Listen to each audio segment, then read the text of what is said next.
You want to know why a bunch of women go to church alone on Sunday mornings? It's because when they walk into church, there may as well be a blinking neon sign in the lobby that says, "Men, we don't have you in mind."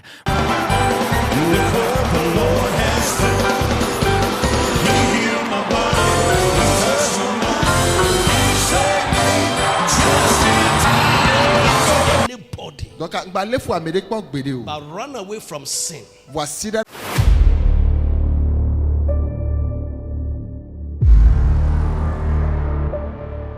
What if the nicest guy in your church is actually the most dangerous man in the room? Not because he's evil, but because he's empty. The Bible doesn't call men to be nice. It calls them to be dangerous, but dangerous for the right cause. But here's the twist. Nice isn't in the Bible, not once. Not as a command, not as a virtue, not as a goal. The word the Bible uses is good. And the difference between nice and good is the difference between a man who changes the world and a man who watches it fall apart. Nice is passive. Nice avoids conflict at all costs. Nice says nothing when something needs to be said. Nice smiles and nods while everything burns. Good is different. Good enters the conflict. Good speaks the hard truth. Good stands between the weak and the one who would destroy them. Good costs something. Nice costs nothing. Modern churches have traded costly discipleship for comfort. They've softened men when they should have sharpened them. And the result? A generation of Christian men who are agreeable, quiet, and spiritually anemic.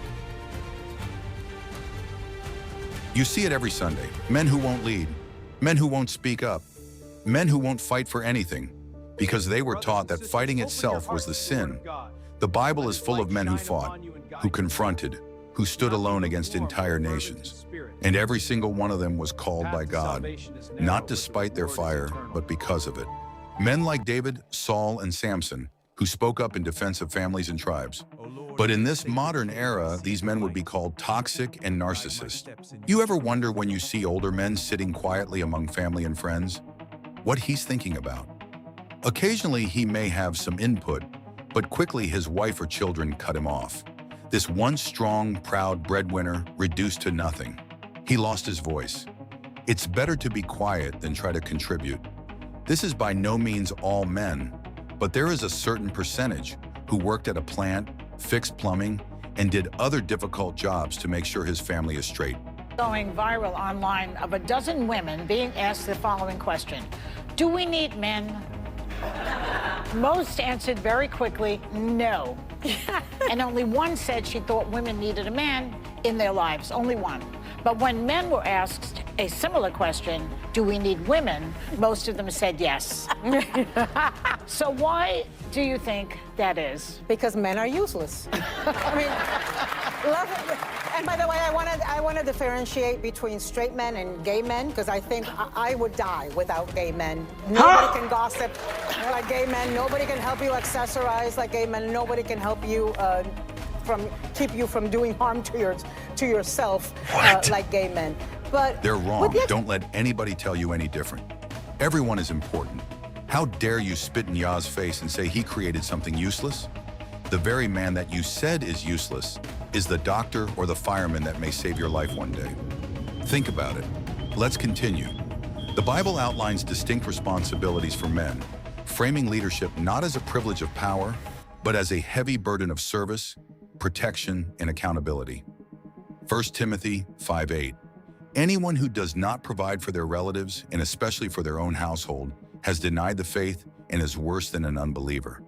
Let's go back to King David for a second. David knew a secret that modern men have totally forgotten.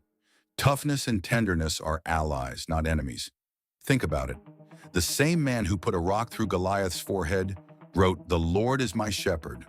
The same hands that conquered nations wept over a broken family. Don't let the world tell you to tone it down or pick a side. True strength isn't about being a mindless brute or a spineless pushover. It's about having the power to fight and the heart to care. There is a question hanging in the air for every man watching this right now. It's a question you've been running from, but it has finally caught up to you. What are you doing here? Look at yourself. Look at this passive, muted version of the man you were born to be. Look at the silence you've crawled into. You've traded your raw conviction for cheap comfort. You've traded the fire in your chest for a safe, quiet life. You aren't living, you're hiding. But now the curtain is pulled back. Let's take a look at a couple of clips that men sometimes deal with. This is not every man, but these things can make men withdraw. You call that defense? Get your heads in the game right now. He really needs anger management, doesn't he?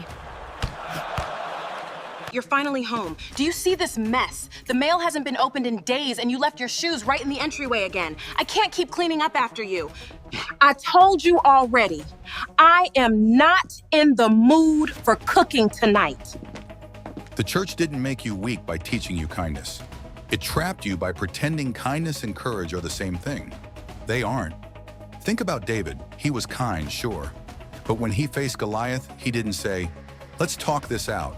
He said, "You come at me with a sword, but I come against you in the name of God." That's not a nice guy. That's a warrior. The nice guy trap tells you to shrink, to keep the peace, and to make people comfortable, even when that comfort is destroying them. But you weren't called to comfort. You were called to courage, not arrogance, not aggression. Courage, the kind that stands between the vulnerable and the predator. The kind that speaks up when staying silent is easier. That's what real goodness looks like. It's time we started acting like it. Drop your thoughts in the comments. Peace.